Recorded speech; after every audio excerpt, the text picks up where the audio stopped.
As we continue moving confidently into 2024, let us not forget all those wonderful moments of 2023 that brought smiles to our faces and helped brighten our day. I recall Sega shadow dropping something particularly good, nothing short of a gift for long-term Sonic fans, something to commemorate and appreciate us all sticking around.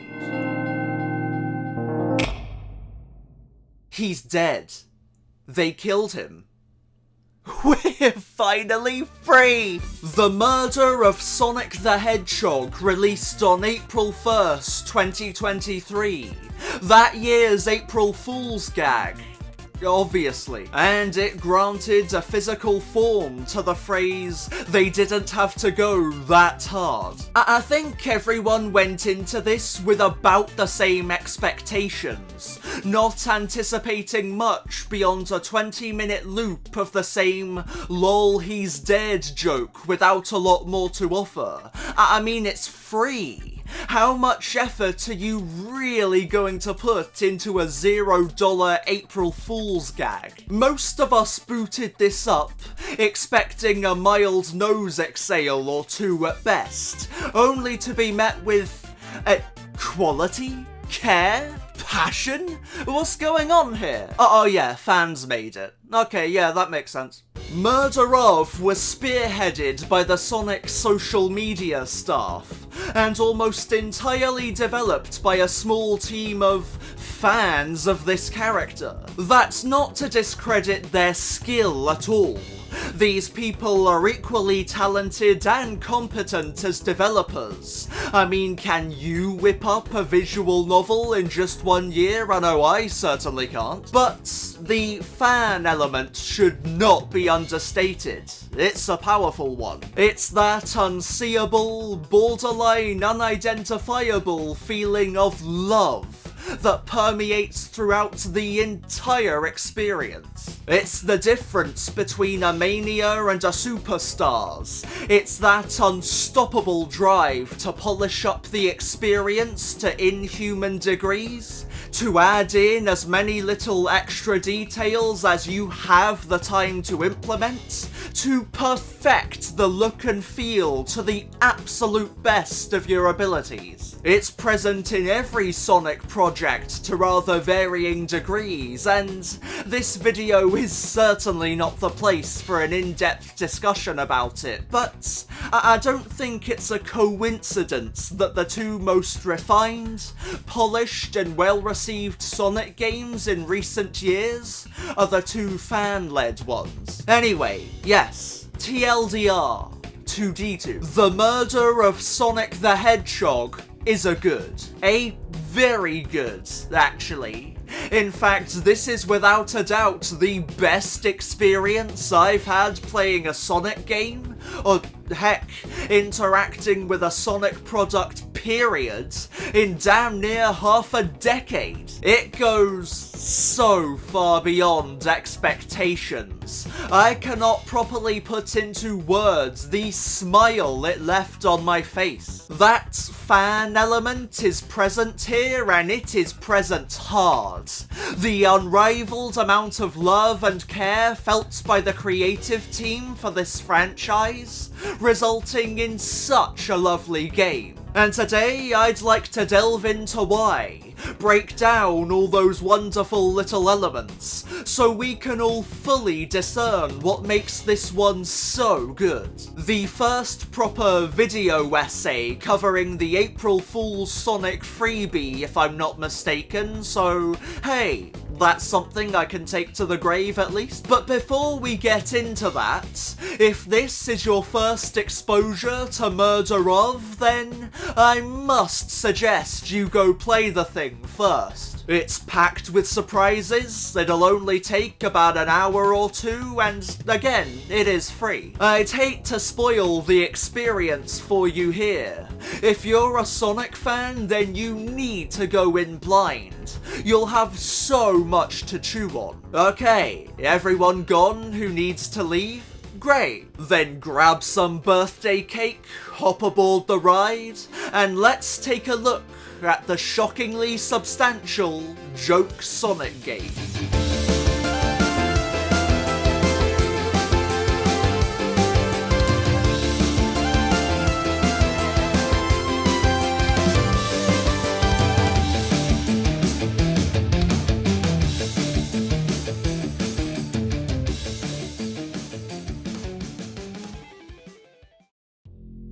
The murder of Sonic the Hedgehog sees all your favourite characters hopping onto the Mirage Express, this uber fancy train, pulling off a fun little murder mystery party to celebrate none other than Amy Rose's birthday. This takes the form of a visual novel because, of course it does. We made a Sonic visual novel for April Fool's lol. Has quite the inherent appeal. Frankly, I'm surprised it took them this long to give that a try. After the world's most famous hedgehog winds up as the party's murder victim, you partner up with Detective Tails in order to solve the mystery, and quite the charming little adventure unfolds. So, right off the bat, we need to talk about the setup here. This is what I mean when I say this game has the fan dev gene. You just would not get this premise if it had come from some suit-wearing executive. And that goes down to its fundamentals. Sure, a Sonic got killed pitch might manifest from someone with no vested interest, but not any of the surrounding elements. Because you know something that fans specifically enjoy doing? Exploring these characters outside of their usual scenarios. Sure, we all love seeing Sonic smash up a badnik in style, but we equally want to see how the guy fares shopping for groceries at a supermarket. Look at all the DeviantArt pieces of these characters in unfamiliar locations. Think of the many AUs. It's why Sonic wearing a suit of golden Arthurian armour strikes such a chord with longtime fans. We see these guys as so much more than just one-note mascots to sell a brand. These are real characters to us. We can spot all those unspoken layers of personality. We love hypothesizing on how they might bounce off of one another. We adore seeing them in fresh, new situations that bring out different shades of who they are. And we love seeing all of them get that treatment. So, framing Sonic's murder inside of a birthday party, and having that party specifically not belong to the main man, instead the character whose personality best suits something of that nature. Oh, not to mention making everyone dress up and LARP. You see what I mean, right? Someone only viewing Sonic as the video game character just could not conceptualize this as the setup, even down to its most central premise. Murder of is a game that could only come from people who love these characters, and that's a wonderful thing. A great sense of sincerity that can be felt especially in the roles chosen for everyone. Knuckles as a sheriff, Blaze as an industry heavyweight, Tails as a detective, Espio as a poet. They're perfect. Each one is perfect. And I know they're perfect because if you're not already a fan of these guys, I genuinely can't explain why these choices fit so well. It's that borderline subconscious tick mark you just get instantly in your head when you know these characters. It's such a perfect fit that it's really hard to verbalize why it just works. And again, it just works. Definitely aided by the artwork. This wonderfully warm and fuzzy art style, feeling like something of a cousin to the typical IDW look. Probably because they share an artist. Highlights all of the characters' personalities expertly. Man, some of these faces are amazing. Amy's undermined defeat, her adorable excitement, her impossibly cute questioning face, her "I will kill whoever hurt my Sonic."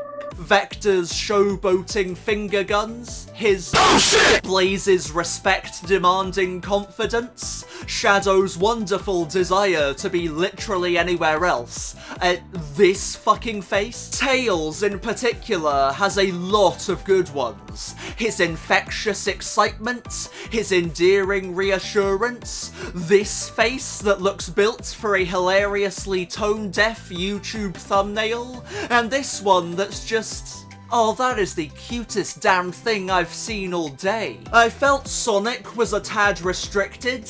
He seems noticeably held back compared to some of the others in how far they were allowed to push his expressions. Not a fan of the stills that outright separate his eyes either. I mean, I get that it's just the eyebrows lowering in a particular way. I just associate that particular look with the devil incarnate. Oh, also, there's Rouge. She's in this game. Now, I don't know who approved of this design, with this kind of smirk and these kind of eyes staring right back into mine, but, thank you very much. I'm gonna come. Something that I think's worth pointing out too, that really helps sell this as Sonic the Hedgehog, is the degree of expressiveness present here. In recent years, started by Sonic Boom, but really becoming a talking point when Prime entered the public consciousness,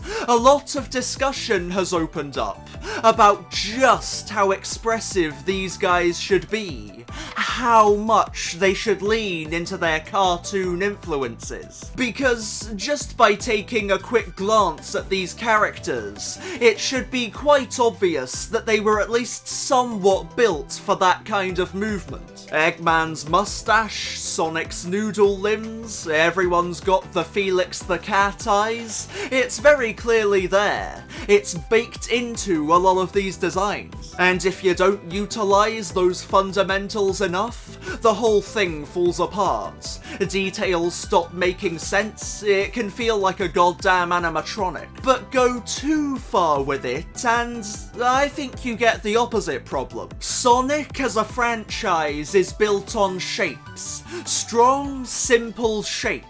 Think of any of your favourite poses from throughout the years. There's a lot of very basic but very effective shapes present in all of them. Even in the Hedgehog's base design. There's some triangles, a lot of circles. Shapes are so very important to Sonic's visual language. But having such simple shapes be a strong component of Sonic requires a certain level of solidity. Those circles that make up this blue rodent don't work nearly as well if they're all squishy and change structure every 5 seconds, you know? This only looks so good because Sonic's quills can't flop around or bend weightlessly, for example. Some exaggeration is employed to create nice, smooth movements, but they still ensure his spikes keep that same triangular, pointed formation. A certain degree of solidity is still maintained, and that's found everywhere on the guy.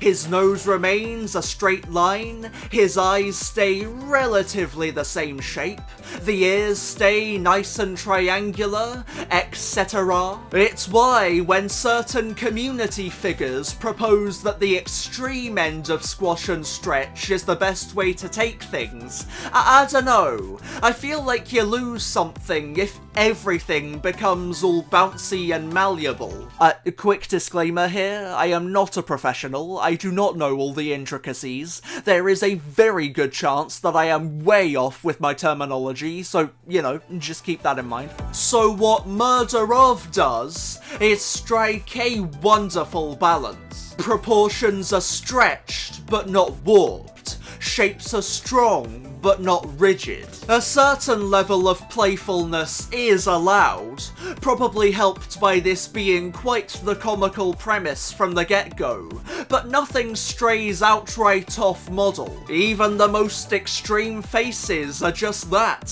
extremes, not complete deviations. It's a shockingly professional level of understanding, not even seen this consistently in the mainline games, combined with some truly lovely, warm and vibrant backgrounds that grant the train itself an impressive degree of character, and man, everyone involved on the visual end of Murder Of should be nothing but proud.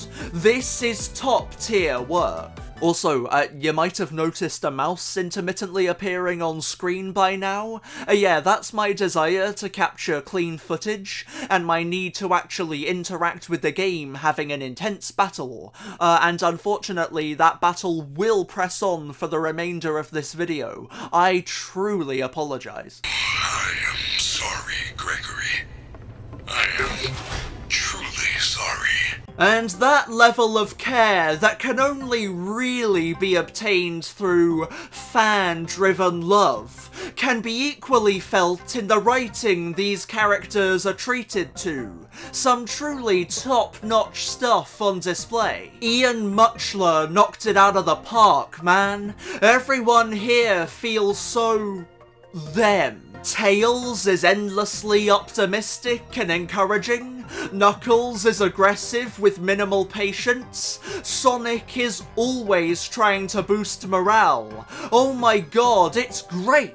With the mainline games in an ever-fluctuating mess of writing styles, and anything outside of that riddled with Western misinterpretation, it's so refreshing getting a project where the characters all feel like the characters, with no strings attached. Even Amy, the one member of the group not even Frontiers managed to crack.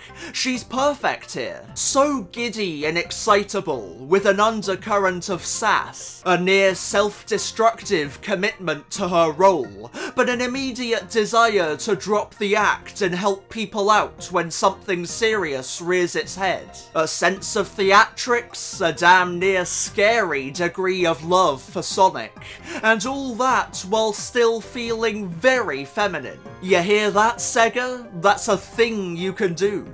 Amy can still be overtly girly and lean into those traits, while not feeling like any lesser of a character because of it. Even everyone outside of the core four, they all get treated with the same amount of respect. All the nuances fully dived into, situations derived from their many strengths and weaknesses, and, quite crucially, not a single low-hanging fruit is aimed their way. Shadow, for example, is rather grouchy and hardly one for the partying spirit, but no edgelord jokes are made at his expense. Murder Of respects that that's the kind of person Shadow is, and forms humour out of the scenarios that kind of person might wind up in, rather than mocking the personality itself. Granted, everyone's characters are heightened a smidge due to the nature of the game.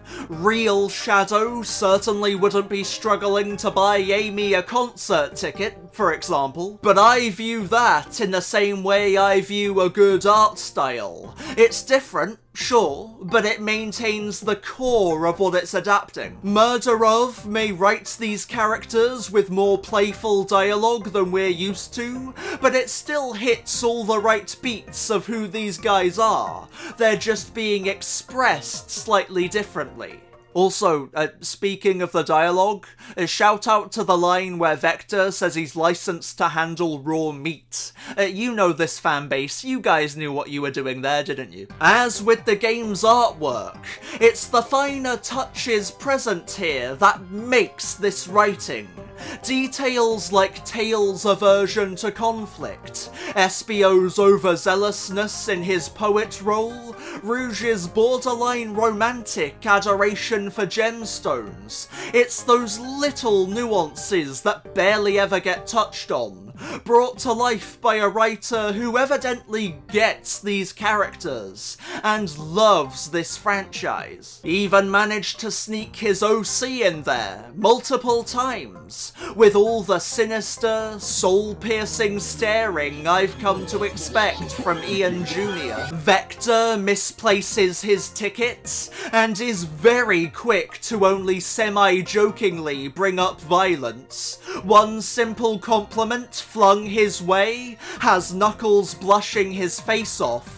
Blaze carries herself with a regal demeanour, but has quick little moments where her fun side slips out. I'm running out of words to describe the writing here, but man is it good. And the degrees to which every character's personality shines is where you can truly feel the care put in, as it's tailored to each of them on a person-by-person basis. Part of the problem when utilising a giant cast like this is making sure each character gets a moment, and a distinctive moment that's unique to them. That's where games like Forces and Generations failed, both attempting to celebrate every member of the cast, but either relegating them to background assets with little to no individuality, or forcing all of their interactions into one templated moment that plays out exactly the same regardless of personality. Like, you're saving a friend in Generations. It makes no difference which friend that is. Every character says their one personalised line, we cut back to a Sonic reaction shot, and then the story moves on like the interaction never happened. And Murder Of is conceptually pretty similar. Each character gets a train cart and an interview segment all to themselves, then we move on to the next one. This very easily could have played out much the same as Generations, but the masterful understanding shines through in the time allotted to each of those segments. More simplistic characters like Knuckles and Vector have short but sweet carts and interviews, whereas the far more complex personalities like Rouge and Espio get very elaborate segments all to themselves. It's wonderfully balanced out to match the individual. Even Sonic, the franchise main, who has a perfect excuse to sit this one out so that we get more time with the underappreciated gang, still gets his moment in the spotlight. Not only getting to blow the lid open on the true motive at play here, but also in giving your character the encouraging boost they need as we head into the finale. As far as Sonic's concerned here,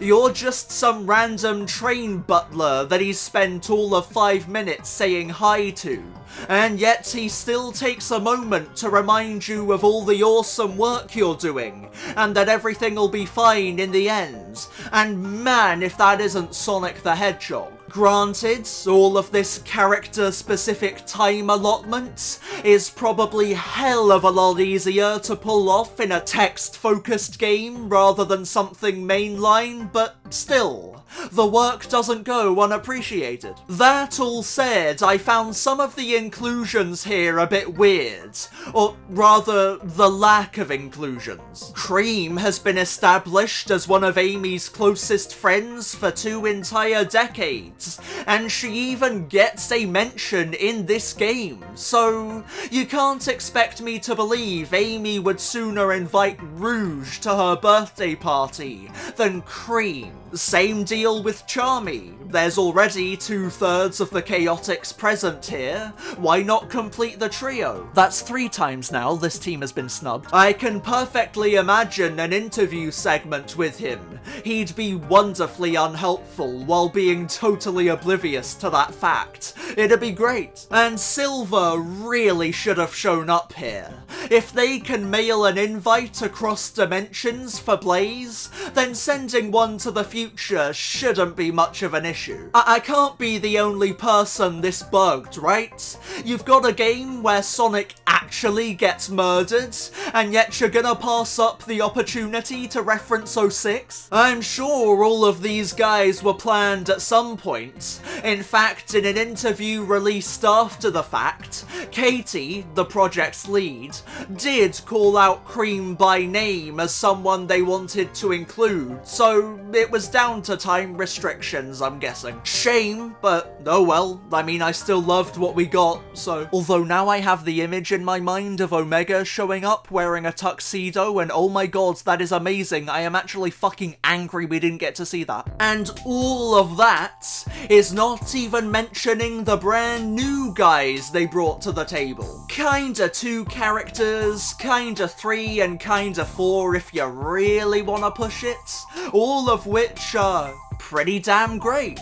The conductor is such a jolly fellow, clearly just vibing day by day and enjoying life. Wonderfully taps into the wholesome grandpa kind of energy. Despite not having too much screen time, you really get a sense for how much he loves his job and knows this train. It's real quaint and nice. His wife is also great. Only shows up for about 5 seconds at the end, but you can tell how much she loves him, and let me just check something. Yep, I'm a little torn on the Badnik, the Mirage Express itself.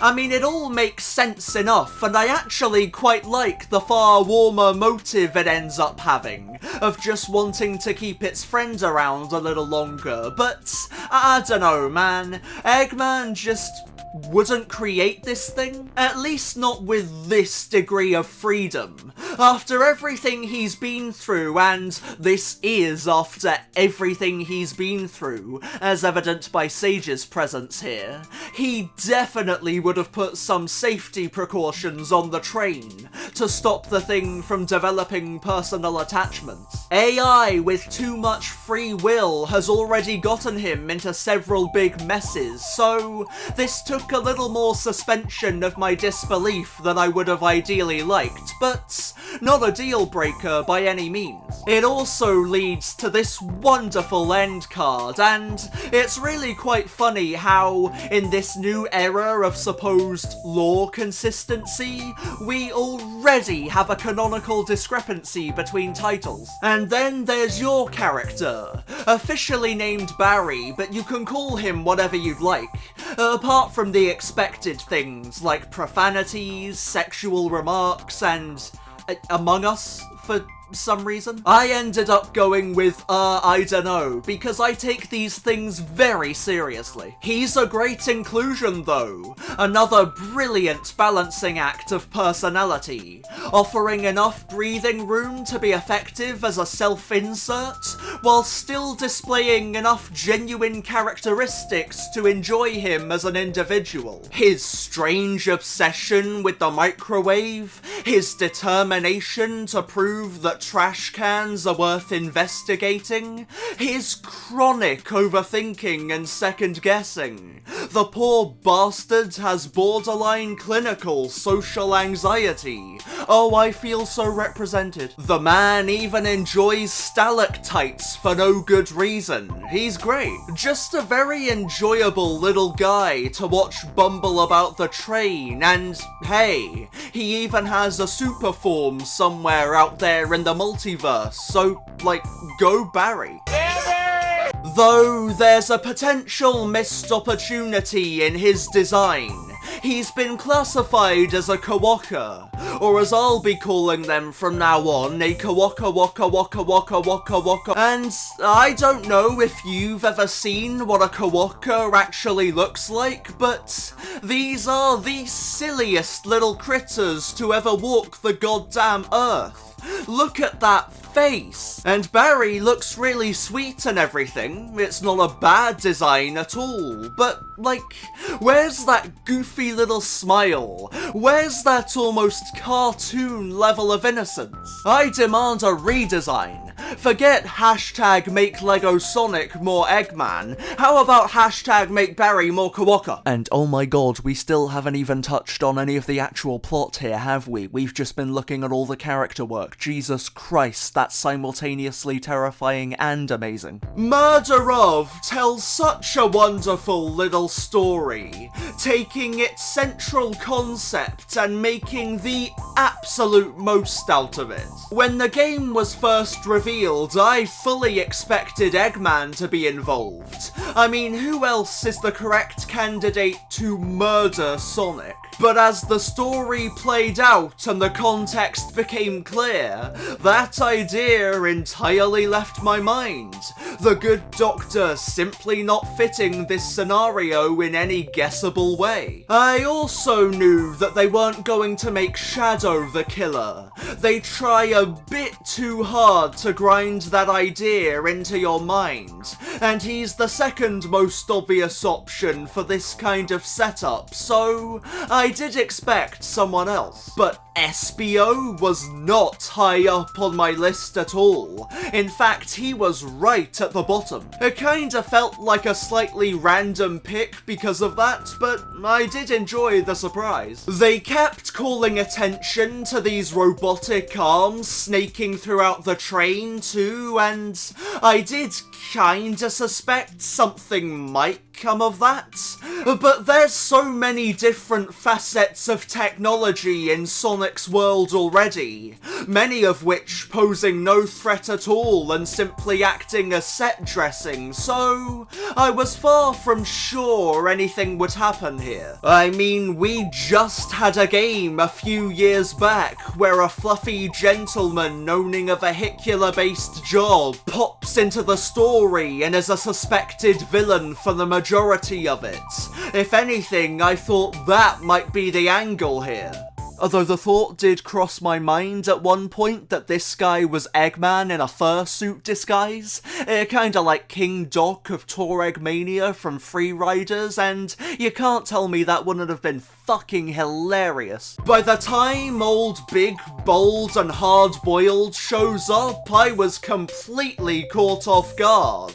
The most obvious direction, taking just long enough to materialize, that it winds up as a genuine surprise. What an awesome way to pull that idea off. Great premise too. Eggman silently invading the world's infrastructure to prep it all for his eventual takeover. Again, it's silly, but doesn't feel out of character at all. Very Meteotech from Zero Gravity. It's a good idea. I like that this wasn't some grand plan too.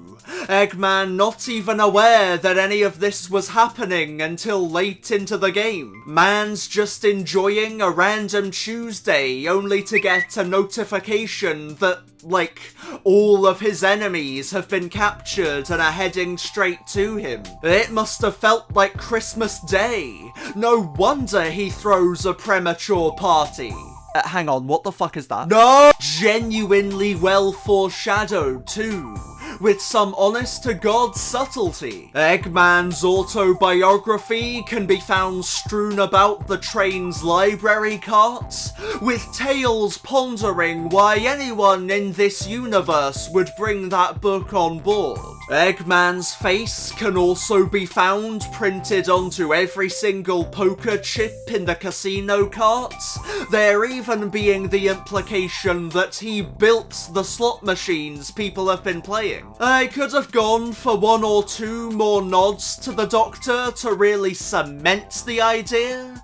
Maybe there's a framed photo of him somewhere, maybe the robot arms have red instead of green as their primary colour, just a few more small things. But as it stands, there's still several fun details in here that help tie everything together. A degree of thought and care you'd never expect expect would be put into a free April Fool's game. In fact, and I may be reaching with this one, but when viewed from the outside, the Mirage Express has this big star on its front. And yet, when inside the conductor's carriage, you have a more limited view of the star, and does that kinda look like a familiar mustache to anyone else?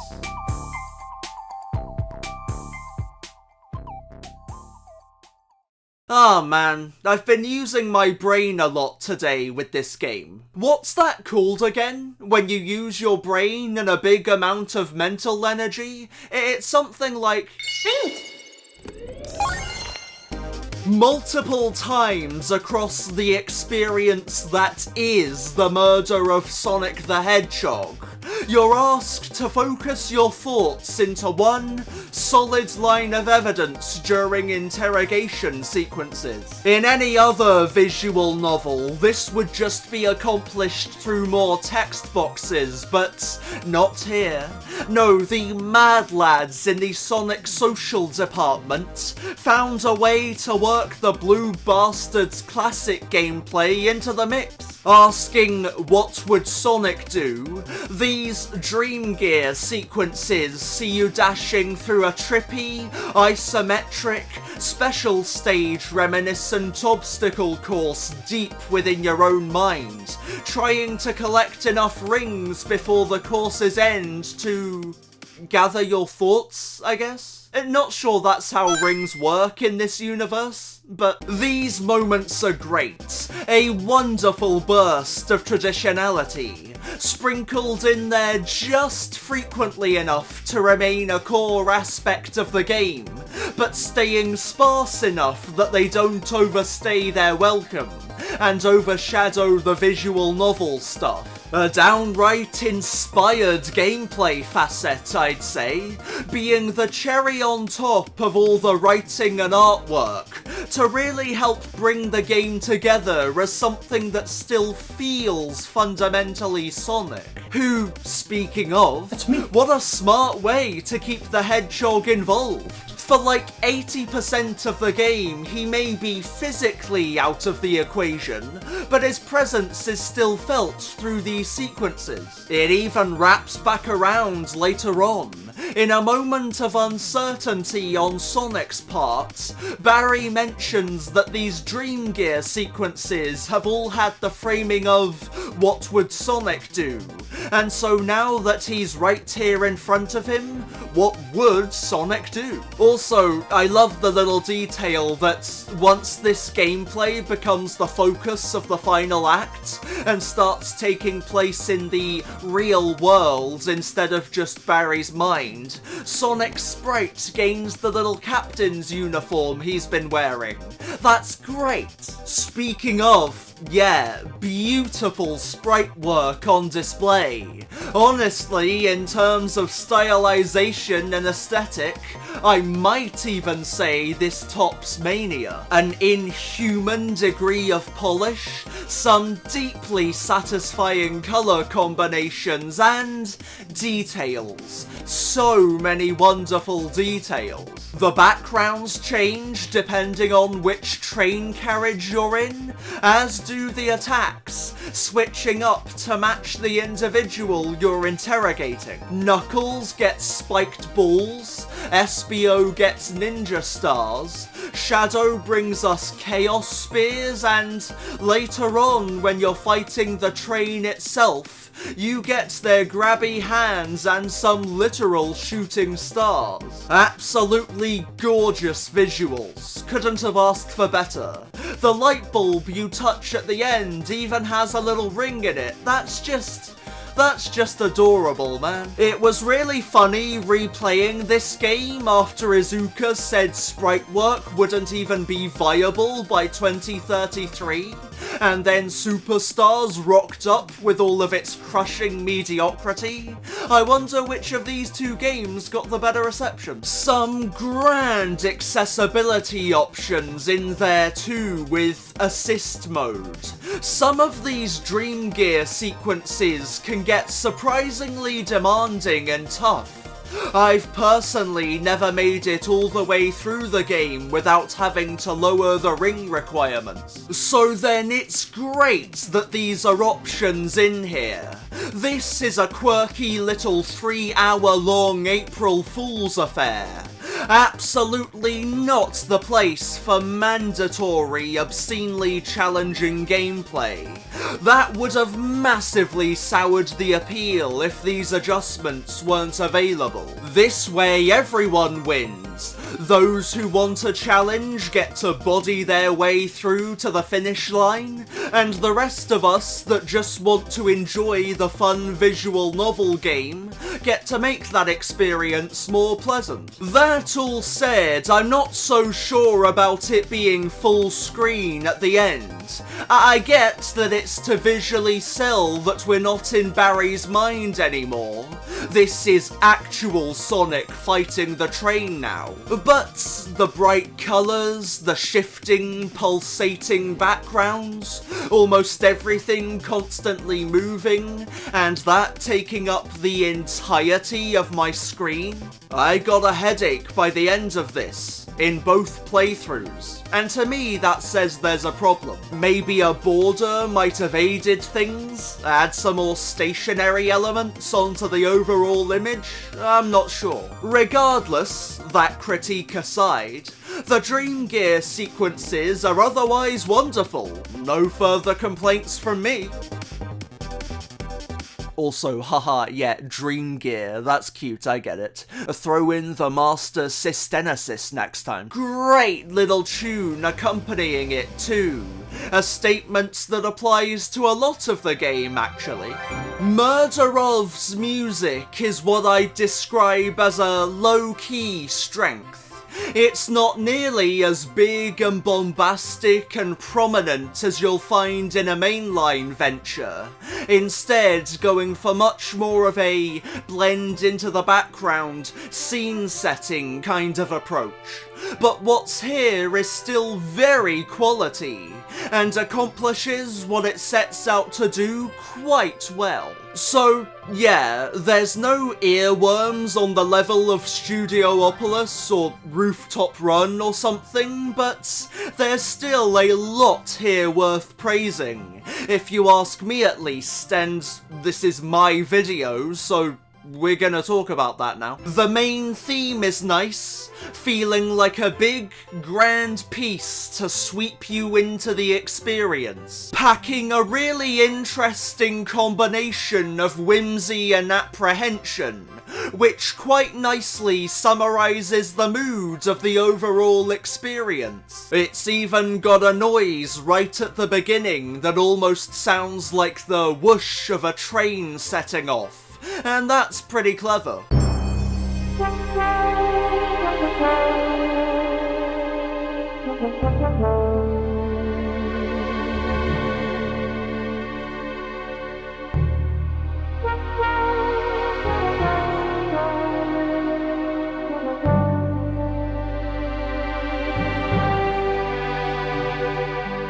The interrogation sequences are fun, a far more energetic sound than the vast majority of what you'll find in this game, and a fitting place to increase that energy. They also vary ever so slightly depending on the character you're questioning. It's the same fundamental tune, but with its instrumentation tweaked to match the personality. Knuckles' music has a slight western twang to it, Shadow's feel softer and more reserved, and the Chaotix version leans into the higher pitched parts of the tune, really playing up the mystery aspect with the character whose alibi is the weakest.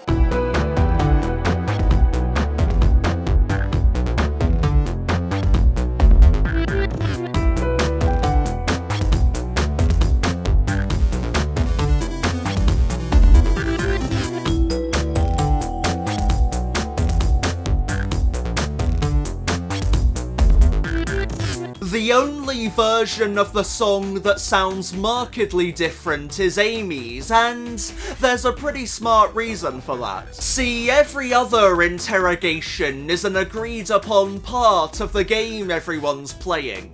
It's expected that at some point the detective may waltz up and start questioning. With Amy's, however, that's actual Tails genuinely trying to figure out her lie. It's not a part of the murder mystery. And so the interrogation music that accompanies it sounds different, a little less playful and fun than the one with suspects. A few of the instruments also sound almost rusted and off-key. It makes the entire track sound just the slightest bit unpleasant, but in a wonderful way that quite smartly emulates the feeling of actually questioning a friend about something they're trying to hide. Really good stuff here.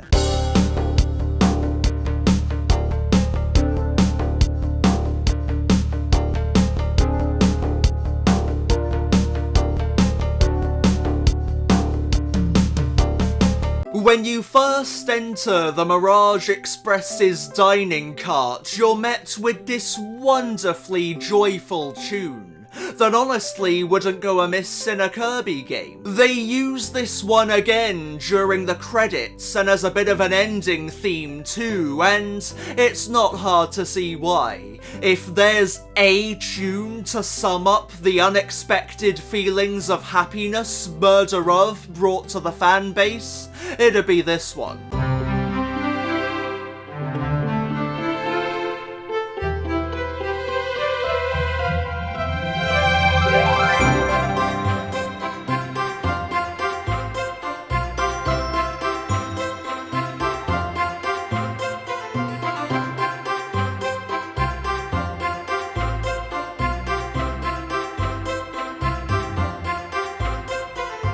Interestingly, this tune actually goes through a bit of musical evolution, being used in ways you wouldn't first imagine. Once you escape the dining cart's closet and discover Sonic as the murder victim, the game properly kicking into gear, this song re-emerges, but it's all off and not right. Too slow and devoid of joy, creating nothing but negative feelings. It then, interestingly, naturally transitions into the game's main theme, that familiar feeling of unease and trepidation now taking hold of the experience.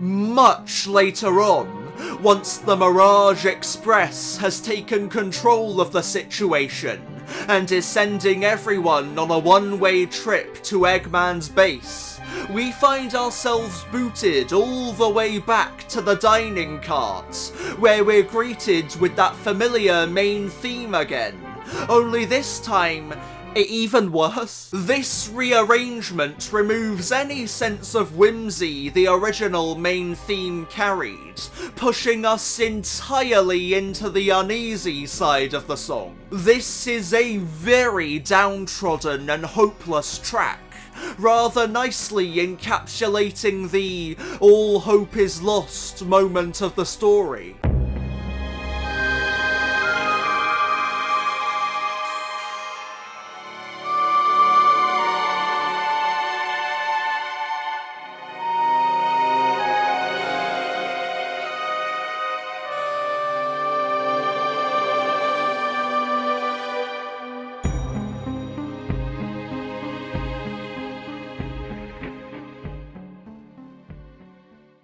There's a couple other tracks that hit a good emotional vibe like that. This one called Ending, feeling ripped straight out of Kingdom Hearts.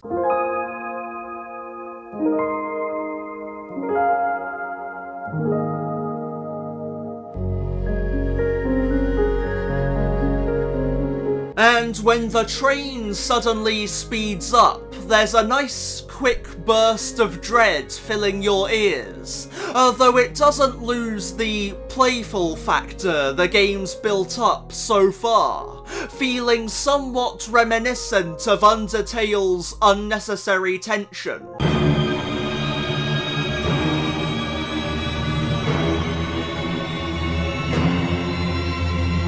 One musical aspect I particularly liked were the tunes accompanying the themed carts of the train. Specifically, the ones playing inside the saloon and the lounge.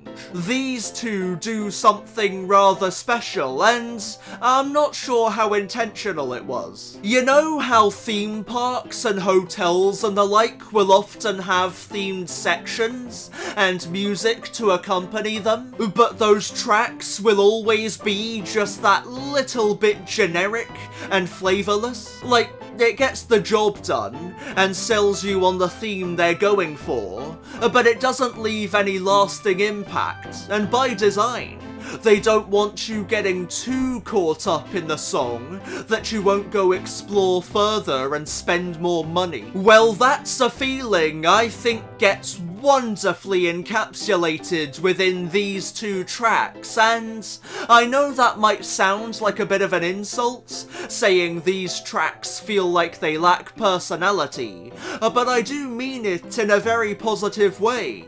A fancy themed passenger train like this would have these kinds of impersonal mood setters playing.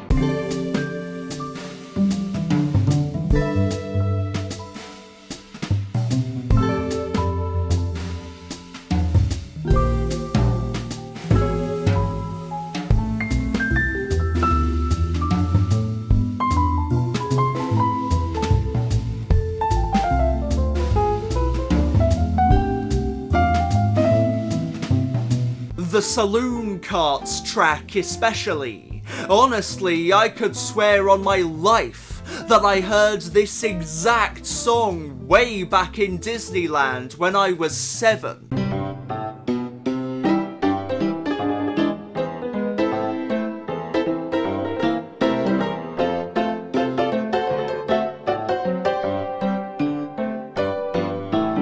As mentioned before, the DreamGear track is an absolute bop, exuding such whimsy and positive energy. It also has a mild undercurrent of determination, capturing that usual Sonic vibe of, hey, you've got this, just keep it up and focus your mind and you can do anything. That works especially well when you remember these sequences all take place inside Barry's mind.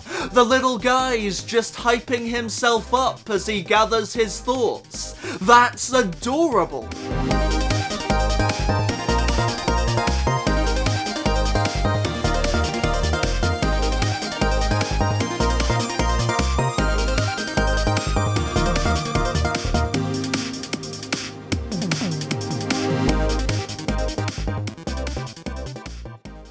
There's several other great vibe-capturing tracks like that in this OST. One that springs to mind being the dining cart closet. Amy's clearly hiding something. This is your first rodeo at detecting. You know something's up, but can't quite put your finger on what.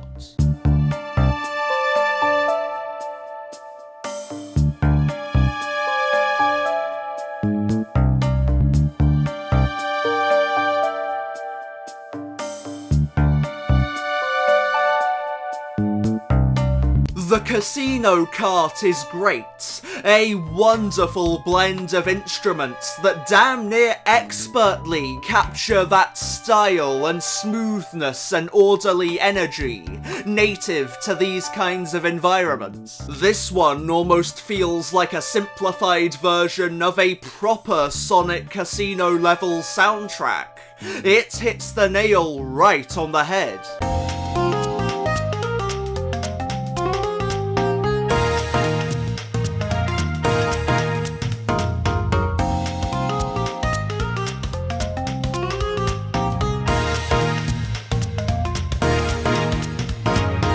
The safe room found above that cart featuring an equally great tune, one bursting with a level of smoothness and smug that you'd expect for a room containing a myriad of riches. Honestly, this could work as a solid character theme for Rouge. It fits her down to a T.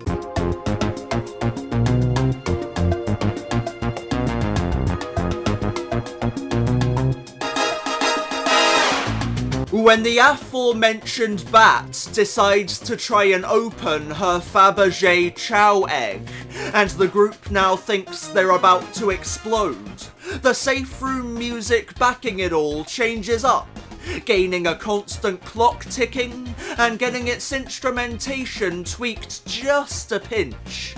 It creates a glorious sense of panic.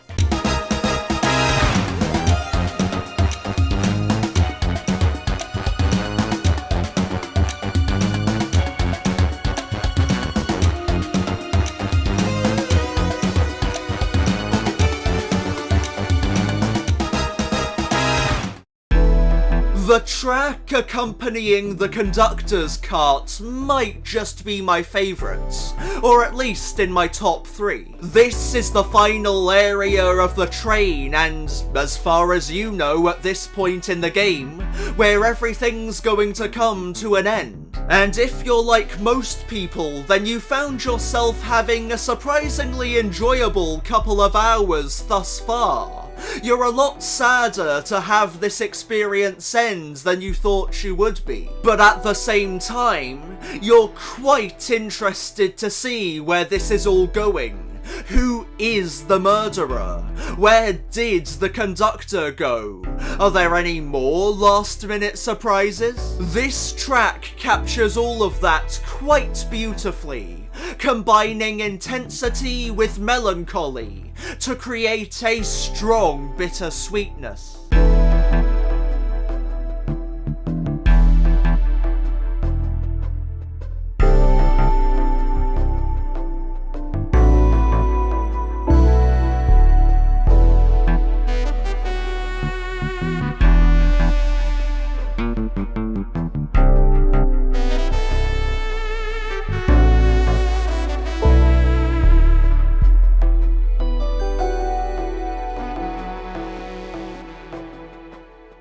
Of course, there is a last-minute surprise. Quite a big one, in fact. As the Mirage Express itself takes charge of the situation and sets its plan in motion, we're treated to a sudden dosage of a technological, almost glitchy kind of sound. Nothing remotely like this has been heard up to this point, and it certainly sounds like Dr. Eggman. A nice shift in style to musically represent that character's unwanted arrival. Man, Joel Korelitz and Troop Gamage, I really hope I said those names right, don't get nearly enough credit for this soundtrack. There's some smart shit going on here.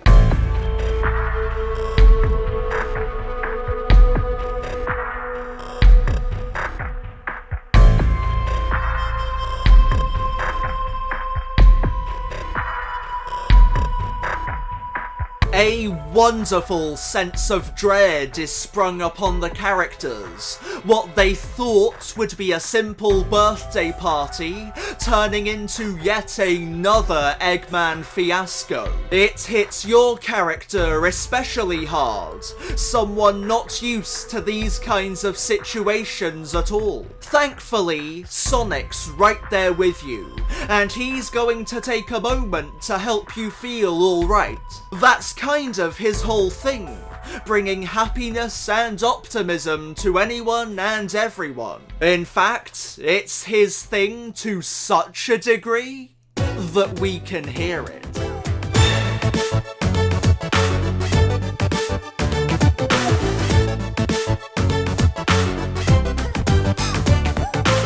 I lied earlier with the conductor's cart. This track is definitely my favourite. Such an uplifting and happy tune. So perfectly fitting Sonic as a character. A God, I'm having a hard time putting into words how good this one makes me feel.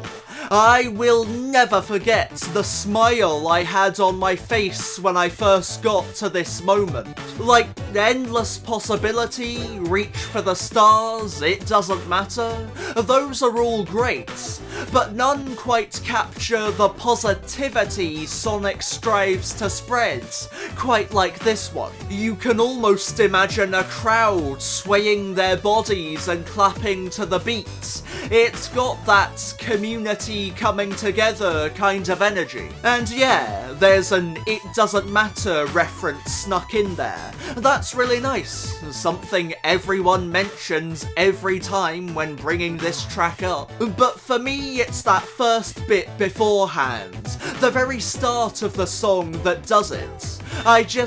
Oh man, this is Sonic the Hedgehog. This is why I stick around. This is the character and franchise that I fucking adore.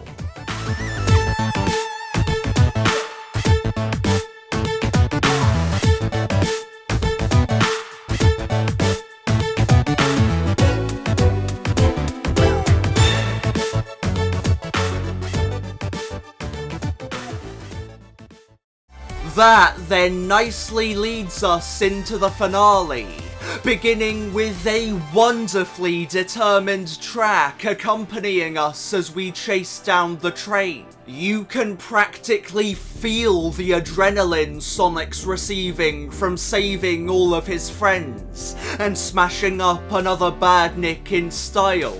It's no wonder they used this one for the game's trailer.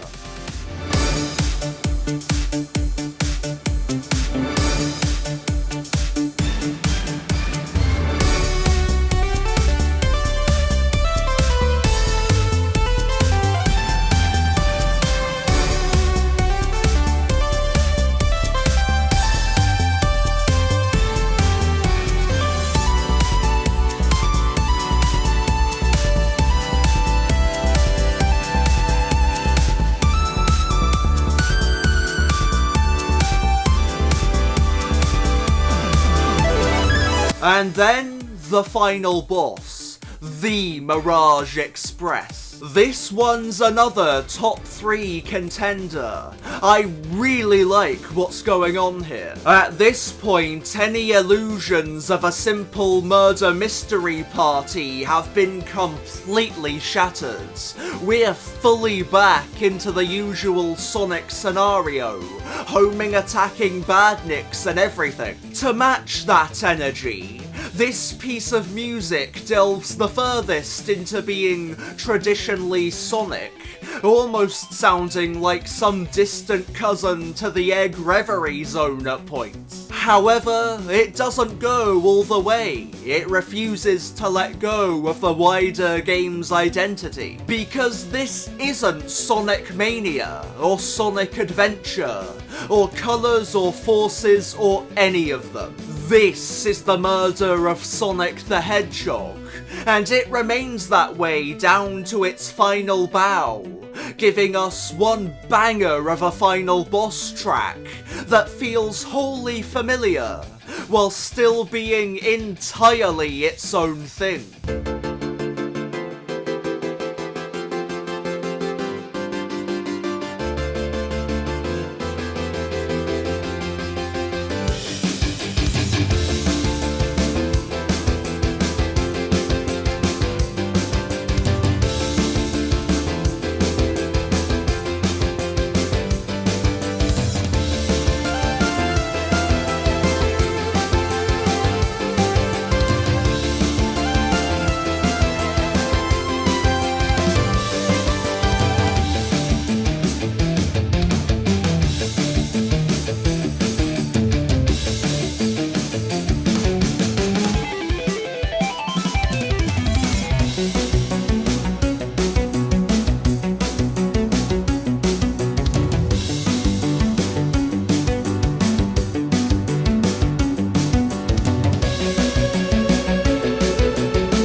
Also, fun fact, the train's called the Mirage Express, and one of its carts is a saloon, and looking at the placeholder music still found in the files, I don't think that was a coincidence.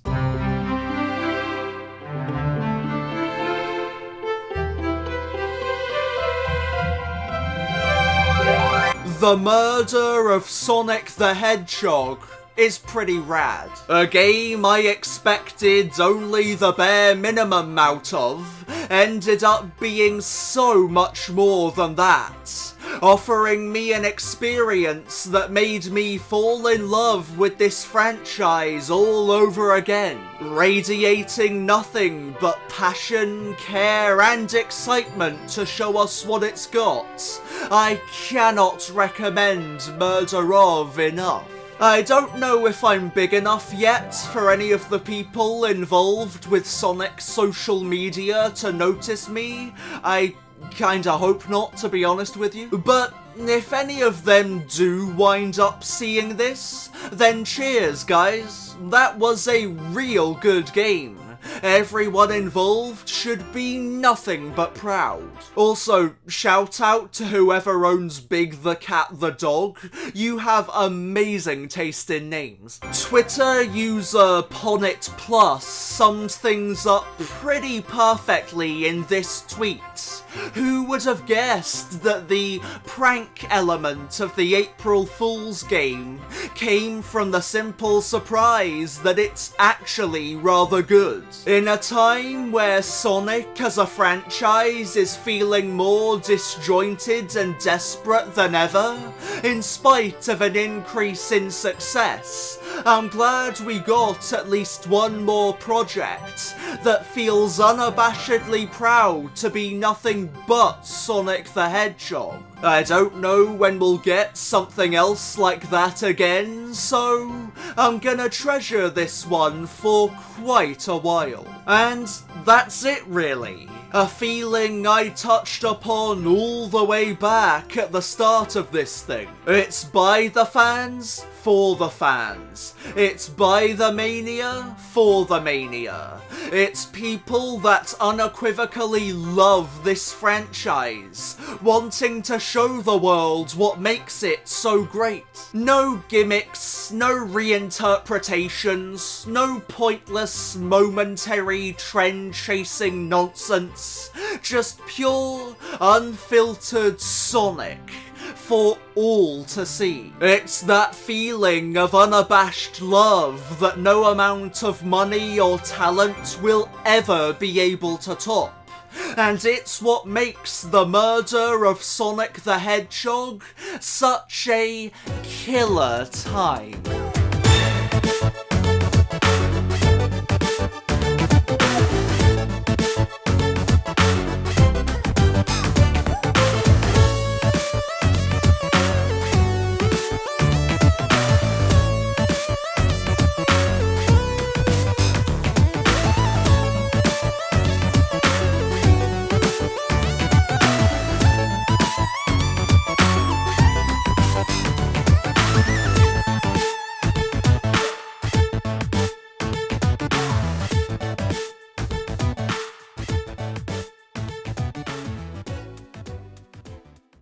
Also, someone on the Murder of team is absolutely a furry. You can suggest role-playing as Blaze's spouse, Rouge mentions employing her feminine charms, and she later makes mention of being tightly entangled in wired tentacles.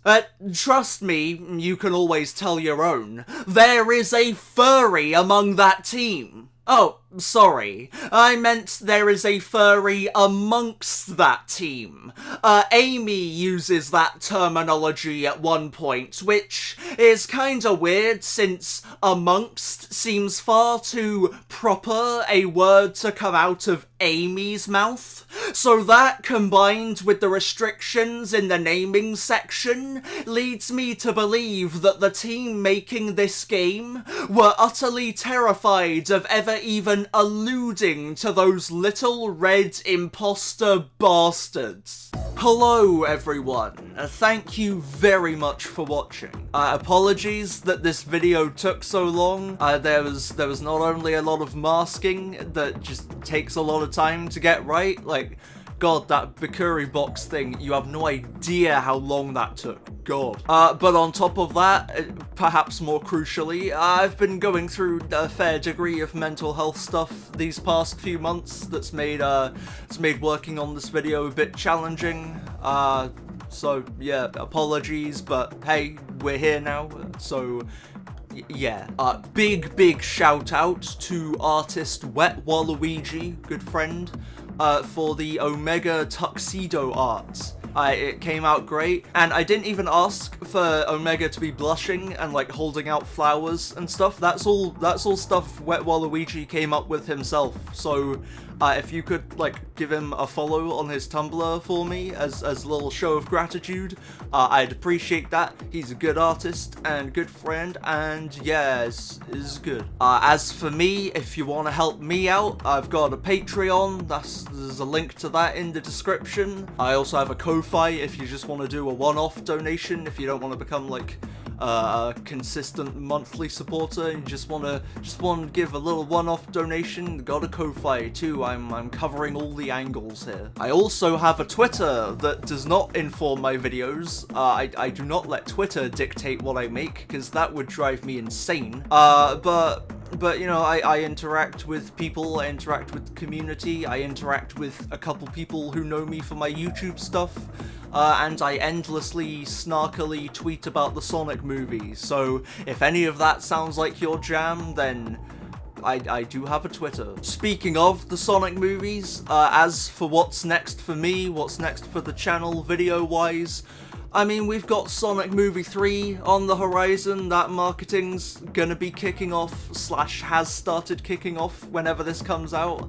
You know, that's rapidly approaching. And we just got the Knuckles show, both of which I have things to say about, and I'm sure I'll get to those sooner rather than later. And it probably won't be what you're expecting in terms of what I have to say. I think I'm gonna surprise people. I think I'm gonna surprise a couple people with the content I want to make about those projects. I'm also looking to improve my audio for future videos, finally, because I know this sounds kind of shit. I know the audio gets all like loud and echoey and borderline distorted towards the end here of this video. Yeah, I've been wanting to improve my audio for a while. I've been putting it off because I don't know shit about audio and how to process audio and acoustic environments and stuff. I don't know any of that. But I do think it's finally time that I committed some time into researching all of that. So hopefully the audio will be improved for next time. I would quite like to get that done. Anyway, I think that's about everything.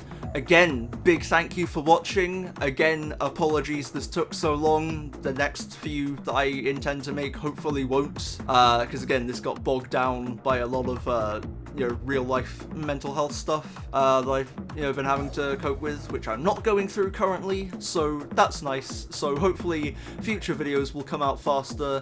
Any support is appreciated, whether you like, you subscribe, you Patreon, or you just watch this one thing and it left you with a smile. That's cool too. That's the goal, ultimately. I don't really know where I'm going with this, so outro now, bye.